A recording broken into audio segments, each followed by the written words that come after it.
اعوذ باللہ من الشیطان الرجیم بسم اللہ الرحمن الرحیم الحمد للہ رب العالمین والصلاة والسلام علی محمد واہل بیتہ الطیبین الطاہرین بسم اللہ الرحمن الرحیم اللہم طہرنی فیہ من الدنس والاقذار۔ گفتگو جاری تھی کہ سالک اللہ کا پہلا درجہ توبہ ہے، کہ پہلا وہ زینہ جو ترقی کا کرے گا یا سفر جو شروع کرے گا تو سفر کا پہلا زینہ یا پہلا درجہ توبہ ہے، کہ توبہ سے انسان عادل بنے گا۔ بس اگر انسان نے شیطان کی دعوت کو قبول کیا اور گناہوں میں انسان آلودہ ہوا ہے تو آہستہ آہستہ انسان گناہ کے زہر سے مسموم ہو جاتا ہے، زہر آلودہ ہو جاتا ہے اور شیطان کی ولایت کے تحت آ جاتا ہے انسان، اور جہاد اکبر میں انسان ناکام ہو جاتا ہے، شیطان کا سپاہی بن جاتا ہے انسان۔ بس گناہ ایک حجاب ہے، گناہ ایک حجاب ہے اور انسان کو عدالت سے یہ گناہ جدا کر دیتا ہے۔ یہ توبہ ہے کہ انسان کو عدالت میں داخل کرتی ہے دوبارہ۔ فضائل علمی سے انسان محروم ہو جاتا ہے گناہ کی وجہ سے۔ بس انسان سالک سب سے پہلا سفر جب شروع کرتا ہے، سالک بنتا ہی توبہ کے ذریعے، پہلا سفر ہی اس کا توبہ ہے، پہلے سفر کا زینہ ہی اس کا، پہلے سفر کا درجہ ہی اس کا توبہ ہے۔ توبہ کی اقسام ہیں۔ قرآن کریم نے اول تو تمام مومنین کو توبہ کا حکم دیا کہ توبہ کرو، توبوا الی اللہ جمیعا ایھا المؤمنون لعلکم تفلحون، خدا کی طرف رجوع کرو، تم سب لوٹ آؤ اور توبہ نصوح کرو اے مومنوں تاکہ تم فلاح پا جاؤ۔ بس توبہ رجوع کرنے کے معنی میں، رجوع کرنے کے معنی میں ہے۔ کبھی انسان معصیت سے، گناہ سے اطاعت کی طرف رجوع کرتا ہے، کبھی اس توبہ کے ذریعے انسان مخالفت سے موافقت کی طرف رجوع کرتا ہے، کہ پہلے انسان ائمہ کا مخالف تھا، اس توبہ کے ذریعے انسان موافق ائمہ علیہ السلام بن جاتا ہے۔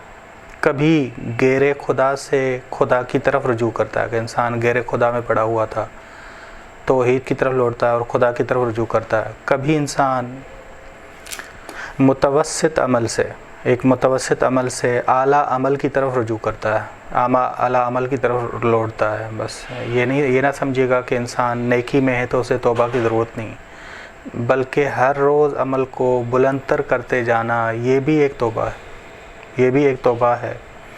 کبھی انسان ترک مستحبات سے مستحبات کی طرف لوٹتا ہے، مستحبات کی طرف رجوع کرتا ہے، یہ بھی ایک توبہ ہے، کہ انسان مستحبات کی طرف آ جائے، انسان نماز شب پڑھنے لگے، انسان نوافل پڑھنے لگے، انسان مستحبات کو، اور کبھی انسان مکروہات کو ترک کر دیتا ہے، مکروہات کو ترک کر دیتا ہے۔ بس یہ بھی توبہ ہے، یہ بھی رجوع ہے۔ توبہ کا پہلا مرحلہ اسے کہتے ہیں عمومی توبہ، عوام کی توبہ، کہ گناہ گار انسان گناہ سے پرہیز کرے، یہ عام توبہ ہے، کہ ہمارے معاشرے میں رائج ہے کہ گناہ گار انسان گناہ سے توبہ کرے۔ خواص کی توبہ یہ ہے کہ انسان مستحبات کو ترک نہ کرے، نماز شب کو ترک نہ کرے اور مکروہات کو انسان انجام نہ دے۔ یہ خاص لوگ کرتے ہیں، یہ خاص لوگ کرتے ہیں۔ مہینے کے شروع میں انسان صدقہ دینے کو ترک نہ کرے، یہ خاص لوگ کرتے ہیں۔ یہ خواص کی توبہ۔ اب خاص الخاص توبہ، خاص الخاص توبہ یہ ہے کہ انسان ما سوی اللہ کو ترک کر دے، ما سوی اللہ کو ترک کر دے۔ بس انسان ما سوی اللہ پہ نظر نہ کرے، ما سوی اللہ پہ نظر نہ کرے۔ بس گناہ ایک ظلم ہے، گناہ ایک ظلم ہے۔ اب ہمیں کہا جاتا ہے کہ حق اللہ کو ادا کرو اور حق الناس کو ادا کرو۔ ہم کہتے ہیں کہ وہ حق الناس حق اللہ ہی ہے، لیکن حق الناس میں انسان 3 ظلم کر رہا ہوتا ہے اور حق اللہ میں 2 ظلم کر رہا ہوتا ہے انسان. بس ظلم پہلے اول یہ ہے ظلم کہ انسان نے کسی کا حق کھایا، یہ حق الناس، انسان نے کسی کا حق کھایا. دوم خدا کے حکم کی انسان نے اطاعت نہیں کی. سوم خود گناہگار نے اپنی روح پہ، اپنے نفس پہ ظلم کیا، اپنی روح کو نقصان پہنچایا، خسارہ پہنچایا. یہ 3 ظلم، یہ 3 ظلم. بس ایک گناہ جب انسان کرتا ہے، یا وہ 3 ظلم کرتا ہے یا 2 ظلم کرتا ہے. حق اللہ میں انسان حق اللہ کو مد نظر نہیں رکھتا اور اپنے روح پہ ظلم کر رہا ہوتا، اپنے نفس پہ ظلم کر رہا ہوتا. ایسے گناہ اپنے آپ پر بھی ظلم ہے اور حق خدا کو بھی مد نظر نہیں رکھنا، حق خدا کو بھی مد نظر نہیں رکھنا. بس انسان گناہ کرنے کے بعد آلودہ ہو جاتا ہے، اس کا دل آلودہ ہو جاتا ہے. توبہ ہے جو اس دل کو پاک کرتا ہے، اس دل کو پاک کرتا ہے. بس یہ کوئی آسان کام نہیں ہے کہ آلودہ دل کو پاک کیا جائے. آلودہ دل کو پاک کرنا کوئی آسان کام نہیں ہے، واپس آنا کوئی آسان کام نہیں ہے، غرور اور تکبر کو ختم کرنا کوئی آسان کام نہیں ہے، سجدے میں گر جانا کوئی آسان کام نہیں. بس یہ سالک اللہ دعاؤں سے، استغفار سے شروع کرتا ہے اپنا توبہ کرنے کہ ائمہ علیہ السلام نے ہمیں تعلیم دی ہے.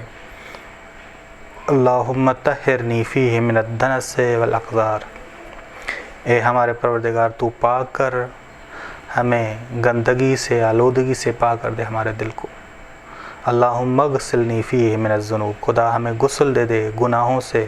وطہرنی فیہ من العیوب، اور ہمیں عیبوں سے پاک کر دے، عیبوں سے پاک کر دے. بس سالک اللہ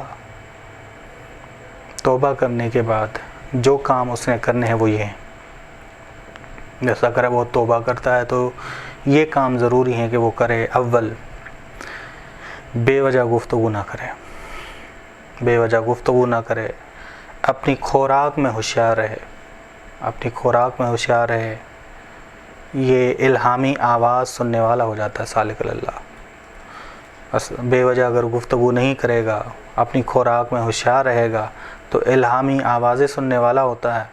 اگر کوئی دور والی آوازیں سننا چاہے تو ضروری ہے کہ وہ بے وجہ گفتگو نہ کرے، بے وجہ گفتگو نہ کرے، خاموش ہو. ضروری ہے کہ سالک اللہ توبہ کرے، ہمیشہ توبہ سے جڑا رہے، ہمیشہ ائمہ علیہ السلام کی دعاؤں سے جڑا رہے. مستحبات کو ترک نہ کرے، مکروہات کے قریب نہ جائے، کیونکہ مکروہات کے اگر قریب گیا تو یہ مقدمے ہیں، پھر انسان گناہ کی طرف جا سکتا ہے، گناہ صغیرہ کی طرف، گناہ صغیرہ کے بعد گناہ کبیرہ کی طرف جا سکتا ہے انسان. یہ زینے بنتے جائیں گے نیچے جانے کے، پستی میں جانے کے، درکے میں گرنے کے. اب 15 شوال کے حوالے سے ایک مناسبت، ایک روایت ہے امام جعفر صادق علیہ السلام کے حوالے سے کہ ان کی شہادت ہے. بس کچھ ذکر، کچھ ان ہستیوں سے توسل، کیونکہ سالک کے لیے ضروری ہے کہ ان ہستیوں سے توسل کرے. امام جعفر صادق علیہ السلام کی ایک بہت بڑی آرزو تھی کہ امام 12 مہینے تعلیم دیں. مدینے کی گرمی بہت زیادہ تھی، گرم بہت علاقہ تھا. امام چاہتے تھے کہ طائف میں ایک مدرسہ بنایا جائے کہ جو مدینے کی نسبت ٹھنڈا ہے، ٹھنڈا علاقہ ہے، وہاں مدرسہ بنایا جائے اور 12 مہینے وہاں تعلیم دی جائے، 12 مہینے درس و تدریس کیا جائے اور لوگوں کو تعلیم دی جائے. اس وقت میں بہت سارے لوگ، اہل سنت کے بھی بہت سارے شاگرد امام سے پڑھنے آتے تھے. بہت سارے شاگرد امام تک پہنچ نہیں پاتے تھے، راستے میں سفر بڑا تھا، راستے میں مر جاتے تھے، گرمی سہ نہیں پاتے تھے، بہت سارے گرمی کی وجہ سے رک جاتے تھے، امام تک پہنچ ہی نہیں پاتے تھے. امام کی شدید آرزو تھی لیکن طاغوت نے ہونے نہیں دیا، ظالم عباسیوں نے ہونے نہیں دیا. عباسی حکومت نے بھی نہیں ہونے دیا، اموی حکومت نے بھی نہیں ہونے دیا، وہ یہ تھی کہ کاش میں 12 مہینہ مدرسہ درس و تدریس جاری رکھوں، میں علم دوں، مذہب جعفری کو، مکتب جعفری کو ایک مضبوط تر بناؤں، اس کے شاگرد پوری دنیا تک پہنچیں۔ اگرچہ ایسا کیا کہ امام کے شاگرد پوری دنیا تک پہنچے، لیکن امام چاہتے تھے کہ اس سے بھی زیادہ وسعت ہو، بس یہ امام کی مناسبت ہے، ایک روایت ہے، تو اس بنا پر ہم نے ایک بات امام سے بھی توسل کیا۔ اور آج رحلت ہے، 15 شوال کو رحلت ہے شاہ عبدالعظیم حسنی کی، کہ یہ عظیم شاگرد ہیں ائمہ علیہ السلام کے شاہ عبدالعظیم حسنی۔ ایران کو فتح اصحاب ثقیفہ نے کیا، اصحاب غدیر نے ایران کو فتح نہیں کیا، ایران کو فتح اصحاب ثقیفہ نے کیا۔ بس یہ ایرانی پہلے ثقیفائی تھے۔ امام رضا علیہ السلام آئے، اور امام رضا علیہ السلام کے وجود مبارک سے بہت سارے لوگ غدیری بنے، جن کا تعلق غدیر سے ہوا، جن کا تعلق ائمہ علیہ السلام کی امامت سے ہوا۔ بس امام رضا علیہ السلام کی برکات تھیں، اور ایک برکت شاہ عبدالعظیم حسنی کی تھی کہ اس سید نے ایران میں آ کے تبلیغ کی، اور ایرانیوں کو جو ثقیفائی ہو چکے تھے انہیں غدیری بنایا۔ بس بہت زیادہ کردار ان سادات کا ہے، جن سادات نے مشکلات کے باوجود آ کے تبلیغ کی اور ثقیفائیوں کو غدیری بنایا۔ بس ان میں سے ایک محنت جناب شاہ عبدالعظیم حسنی کی، کہ شاہ عبدالعظیم حسنی ایسے صحابی ہیں کہ امام کو فرماتے ہیں کہ میں آپ کے سامنے اپنے اعمال پیش کرتا ہوں، آپ بتائیں کہ آپ مجھ سے راضی ہیں یا نہیں۔ اپنے اعمال پیش کیے، اپنے عقائد پیش کیے، اپنا عقیدہ بیان کیا امام کو کہ میرا یہ عقیدہ ہے اور میرا یہ عمل ہے۔ جب عقیدہ بیان کیا اور بتایا کہ اس عقیدے کے تحت میں اپنے اعمال انجام دیتا ہوں، تو امام ان سے راضی ہوئے۔ بس جناب شاہ عبدالعظیم کے عقائد سے، شاہ عبدالعظیم کے اعمال سے امام راضی۔ بس خدا کرے ہم بھی ایسے بنیں۔ وصلی اللہ علی محمد اہل بیتہ الطیبین الطاہرین۔